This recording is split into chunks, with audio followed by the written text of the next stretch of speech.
Antes de entrar a tratar sobre el patrimonio documental, me parece oportuno hablar, aunque sea brevemente, de la evolución seguida por el archivo municipal en los siglos modernos, porque justamente ese archivo es el contenedor y el custodio del patrimonio. Realmente hasta el siglo XIX, hasta bien entrado el siglo XIX, no podemos hablar de archivo municipal según el concepto o la visión que desde ese momento se tiene de él y que prácticamente llega hasta nuestros días sin apenas variación. Esto es el archivo... Vale, me lo he saltado. Aquí. Vale. El archivo entendido no solamente como el espacio físico, el edificio, sino como una colección de documentos en distintos soportes, el producto de la actividad del ayuntamiento, documentos organizados, ordenados, clasificados, descritos por una unidad, una dependencia administrativa municipal dedicada a su custodia y conservación, y también a la difusión de la información que contienen esos documentos con fines de gestión o culturales, dependiendo de la antigüedad que presenten. Hasta llegar a ese momento, hasta llegar al siglo XIX y desde la Baja Edad Media, los documentos más relevantes que el concejo reunía como fruto de su actividad se guardaban bien en un arca, en un armario o incluso en una alacena, que serían los precedentes históricos del actual depósito.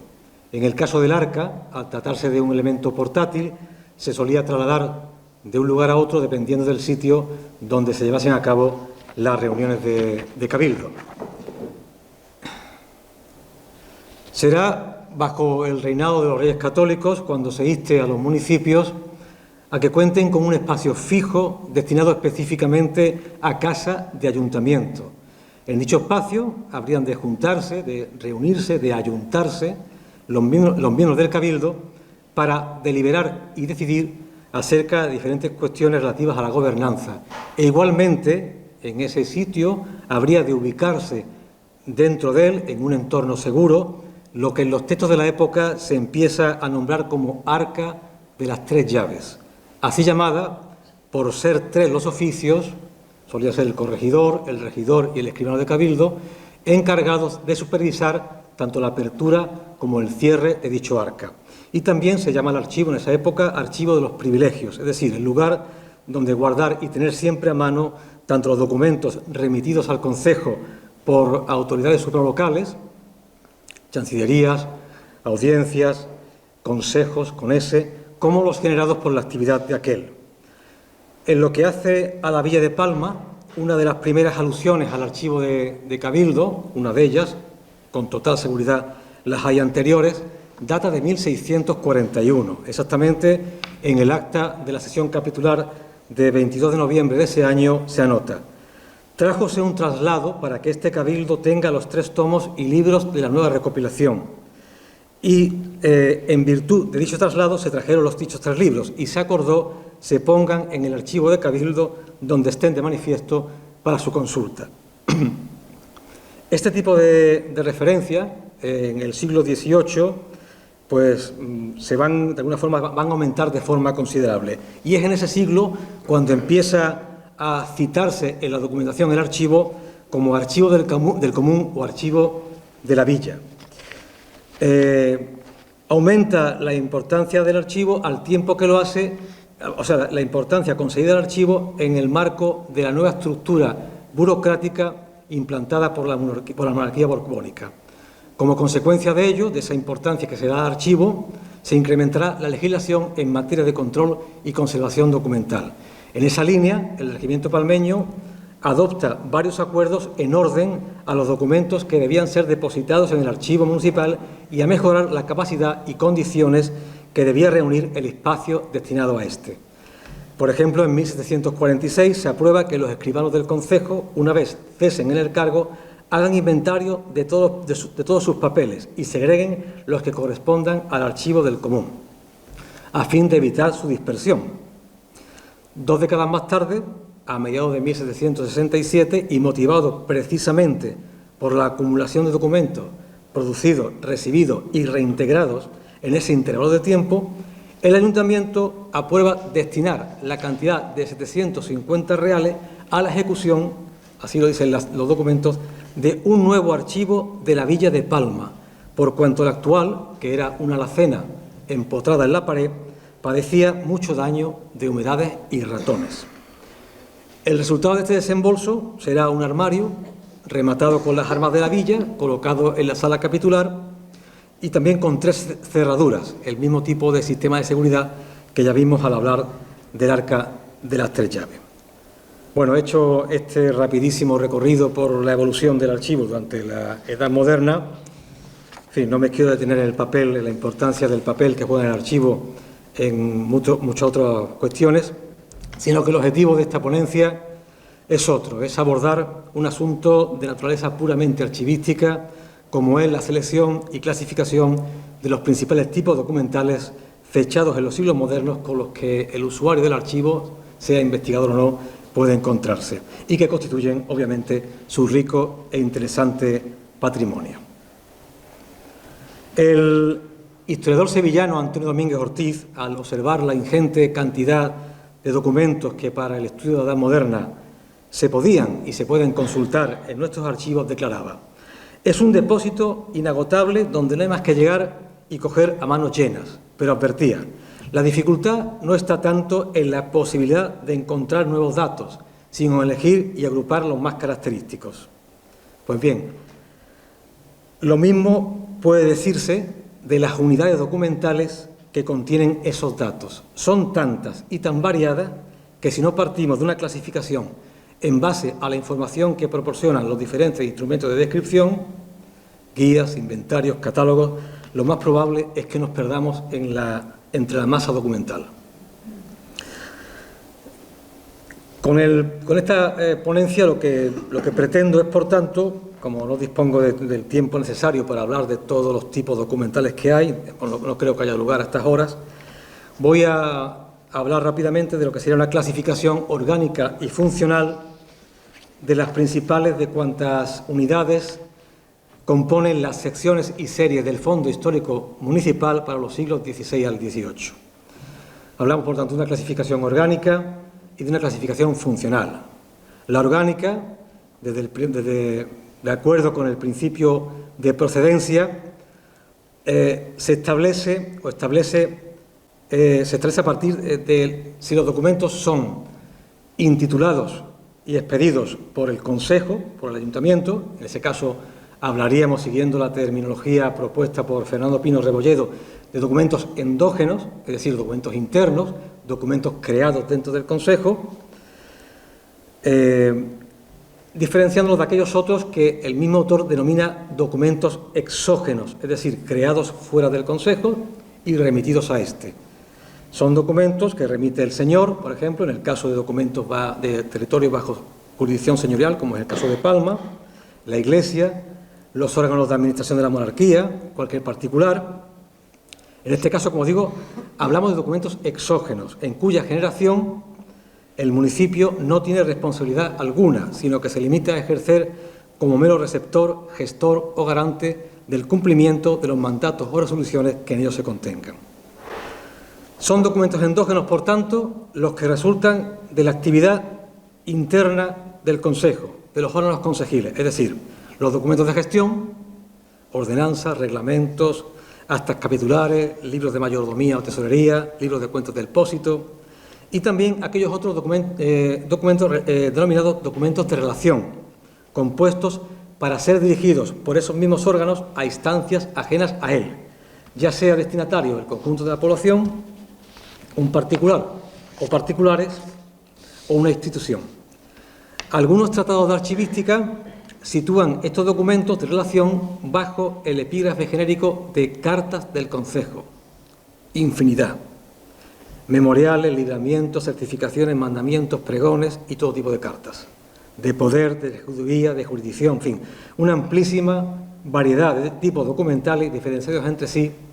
además de por el esquema diplomático que presentan,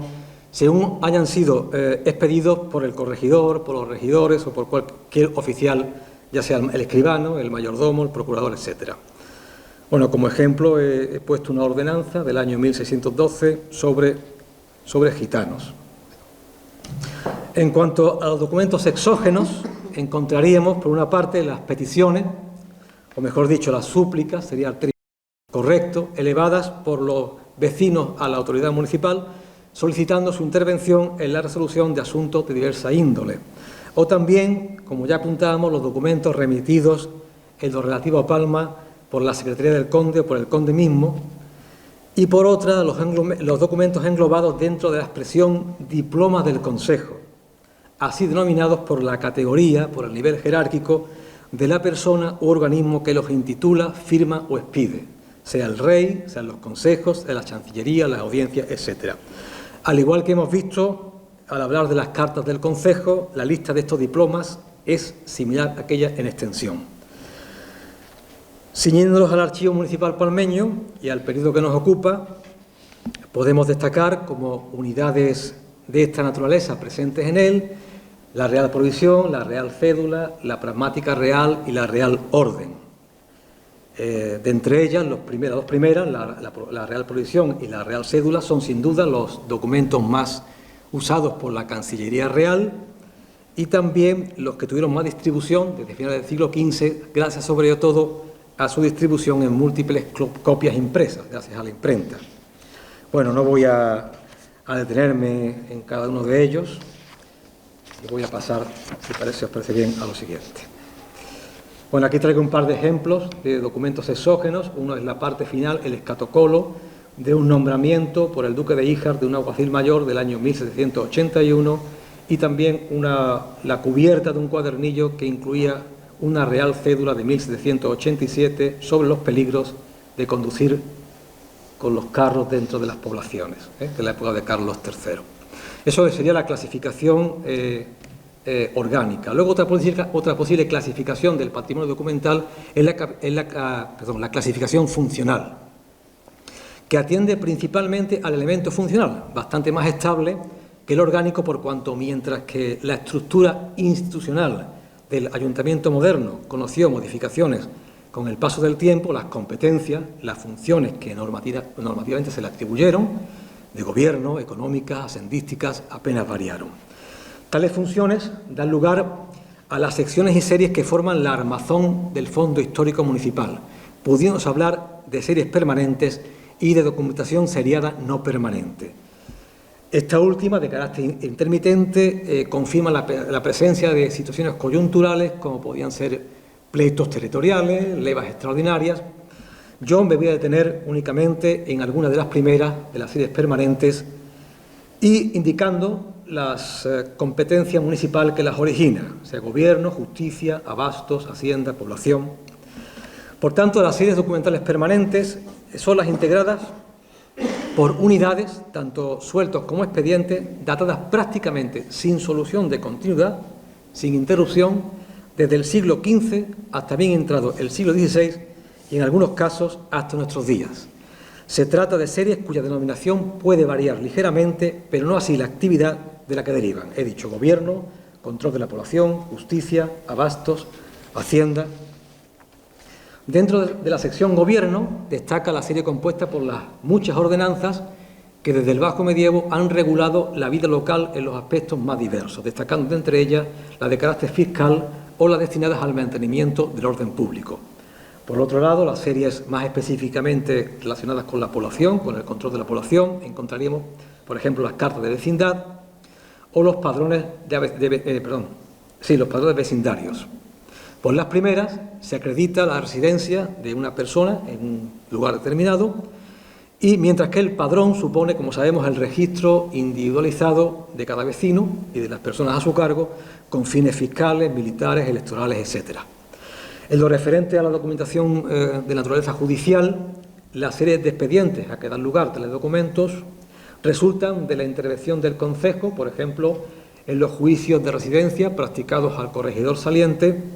o en la tramitación de reconocimientos de hidalguía, de limpieza de sangre, por citar algunas de las situaciones más comunes que podemos encontrar durante la Edad Moderna. En cuanto al apartado abastos, uno de los principales servicios, si no el principal, de entre los que las autoridades municipales deben procurar a la población, merece especial atención la documentación generada por la actividad del pósito, en cuyo desarrollo interviene el Concejo a través de sus correspondientes diputados y depositarios. En el archivo palmeño sobresalen a este respecto las series de actas de sesiones de la Junta del Pósito y la de expedientes generales del mismo, donde se incluyen los datos relativos a su funcionamiento, al estado de sus cuentas, a la entrega y reintegro de grano, a la acción contra deudores, etc. Por su parte, los papeles de Hacienda configuran, sin duda, algunas de las series más antiguas y de mayor volumen de cuantas ha producido y produce la Administración local. Es el caso de los libramientos o mandamientos de pago, de los padrones de tributación o repartimiento, de los bienes de propios y arbitrios, o de los libros y cuentas de mayordomía o tesorería. De entre ellos, revisten especial interés las series de bienes de propios y las cuentas de mayordomía. Los propios, como sabemos, son las rentas y propiedades tanto rústicas como urbanas adquiridas por el Concejo, bien por donación señorial o real, por compra, por cesión. Suponían el grueso del patrimonio concejil, constituyendo su explotación vía arrendamientos una importante fuente de ingresos. La gestión de estos ingresos, así como la vigilancia de sus gastos, la fijación de remates o la custodia de lo recaudado, era misión del mayordomo de propios, quien debía rendir cuenta anual de todo ello. Tanto estas cuentas de mayordomía como las de propios, vigentes hasta la reforma fiscal de Mon y Santillán de 1845, son un buen indicativo de los medios económicos con los que contaba el ayuntamiento. Aquí traigo una portada de unas cuentas tomadas a un vecino por un dinero que se entregó para la reparación del puente de madera sobre el río Genil. Y bueno, por último, es obligado hablar de la serie documental que en cierto modo viene a ser una especie de compendio de buena parte de la información que han podido proporcionar las unidades apuntadas en las sesiones anteriores. Me refiero a las actas de cabildo o actas capitulares. Sobre su origen encontramos antecedentes normativos en las partidas alfonsíes, pero nuevamente en el reinado de los reyes católicos, cuando por pragmática del 3 de septiembre del año 1501 se establece que las escribanías de los concejos dispongan de libros en los que queden recogidos los acuerdos adoptados en las sesiones de ayuntamiento, adjuntándose, y esto es muy útil para los investigadores, los acuerdos adoptados en esas sesiones. En lo tocante a Palma, la serie de actas capitulares se inicia en el año 1529, lo que la convierte en la más amplia de cuantas custodia el archivo municipal, tanto en términos cuantitativos como cronológicos. Yo añadiría que también lo es, o se puede considerar la más importante desde el punto de vista cualitativo, pues de su consulta y análisis se desprende un caudal de datos, no solo institucionales, para saber la composición del Consejo y su funcionamiento, sino también sociológicos, para saber quiénes formaban las élites de poder, qué relaciones había entre sus miembros de tipo familiar, de tipo clientelar, y otros muchos datos imprescindibles a la hora de construir la imagen histórica que presentaban la villa y sus pobladores en un momento determinado desde la óptica de los gobernantes. Y esto conviene aclararlo porque las actas capitulares ofrecen información de tipo, digamos, oficial, emana de la autoridad. Por tanto, para obtener un enfoque diferente sobre los intereses y necesidades de los gobernados, de manera que podamos hacernos una visión de conjunto, es necesario acudir a otro tipo de fuentes, como por ejemplo las fuentes notariales, de las que estaba previsto hablar, y otras conservadas en fondos privados. Bueno, ya concluyo. Entiendo que entre los objetivos que se quieren cubrir con la organización de estas jornadas está la de dar a conocer nuestro patrimonio y debatir en torno a su situación presente y a sus posibilidades como elemento dinamizador de la vida cultural y social de nuestros municipios. Es una idea sin duda interesante, sugestiva, una propuesta en pro del conocimiento y de la reflexión que yo a la vez veo como requisito ineludible si lo que se pretende finalmente es proteger y defender nuestro patrimonio. No podemos valorar en su justa medida algo, en este caso el patrimonio, llamémoslo histórico, y, consecuentemente, no haremos nada por cuidarlo si previamente no tenemos un conocimiento más o menos, no ya exacto, pero al menos aproximado del mismo. En definitiva, considero que se protege lo que se valora y se valora lo que se conoce. Luego, el propósito de esta ponencia no ha sido otro que dar a conocer una pequeñísima muestra pero entiendo que representativa, del patrimonio documental palmeño, o al menos de abrir la curiosidad por conocerlo, de forma que de este conocimiento derive la oportuna valoración y el compromiso por defenderlo, por preservarlo. Muchas gracias.